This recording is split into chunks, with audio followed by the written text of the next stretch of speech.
For today's video mga kairog, ayan, gumawa ko ng sarili kong salad. O, ayan, pinalamig ko na siya, galing na siya.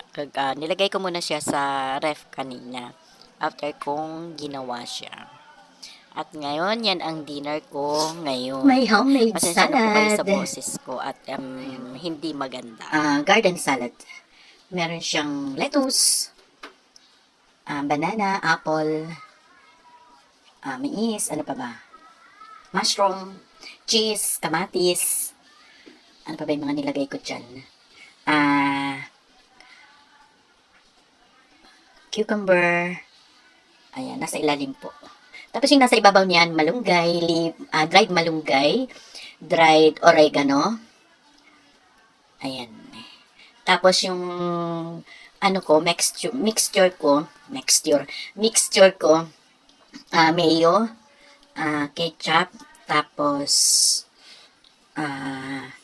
powder na garlic, paminta. Paminta, yan. Yummy, yummy. Yan ang aking dinner for today. Tara, kain. Ayan. Ayan, kumuha muna ako ng konti na inilagay ko sa plato ko para yung kaya kong ubusin lang para hindi masira. Kaya kumuha ako, nilagay ko sa Tara, kain. ko at ayan. Tara, kain tayo mga kairo. Tara, kain tayo. Ito yung dinner ko for today. Yummy.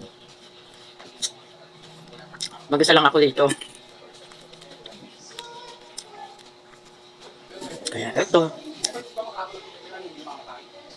Para na rin ako nasa Wendy's. Wendy's. Ano ba yan? Bakit?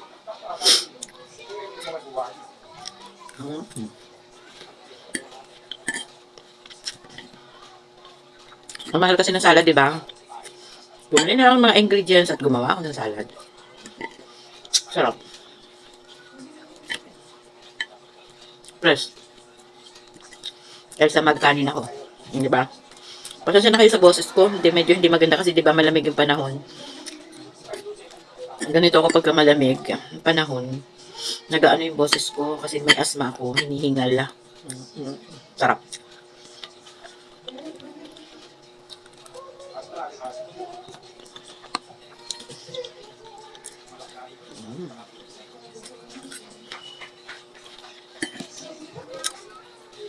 Hindi ito masasatisfy ka pa. Tapos may kiss siya. Parang kung bibili ka, mahal na konti. Konti lang, di ba? So, yung ginawa ko,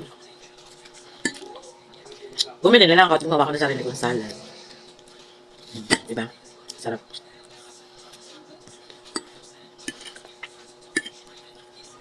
Kasi may bibitin ko lang dahil konti lang, di ba?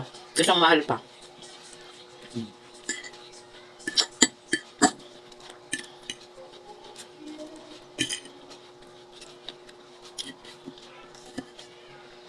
Lasang-lasa mo yung dried oregano.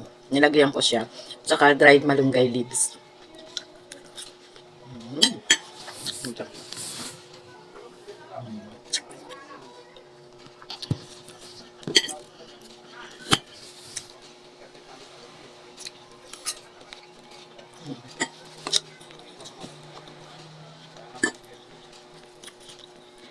Diba? Ito na yung gabihan ko.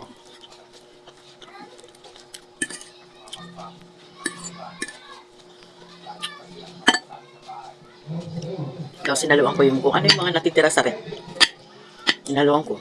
Kaya ng ano, yung apple na hindi kinakain, saging na hindi kinakain, pinagalo-halo ko ito. Mamaya pagdating nila kakain nila. Kamatis.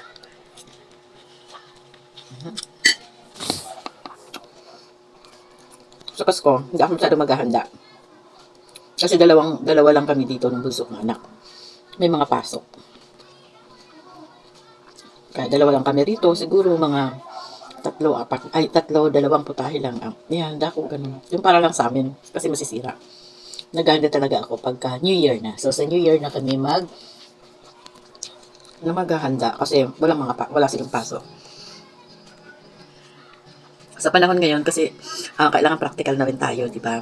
Hindi mo naman kailangan magbongga-bonggang handa, di ba? As long as na may pagsaluhan lang kayo sa lamesa. Okay na 'yon, hindi mo naman kailangan Kasi masasayang lang, hindi naman makakain lahat, di ba? Masasayang lang. So kung ano lang yung kung ano lang yung available, kung ano lang yung kaya, yun lang po yung gawin natin. Huwag na tayong magpa sobra-sobra, magdami ng handa. Kung may nakikita ka sa mga kapitbahay mo na maraming handa, huwag ka nang gumaya. Gusto nila yun eh. Kung kaya din naman, okay, pero kung yung budget mo tighten, eh, budgetin mo na lang din kung ano lang. Kasi sayang din eh, di ba? Hindi naman mauubos pag halimbawa, madami kang handa. Hindi naman lahat mauubos yun, di ba? So, kung ano lang yung kaya.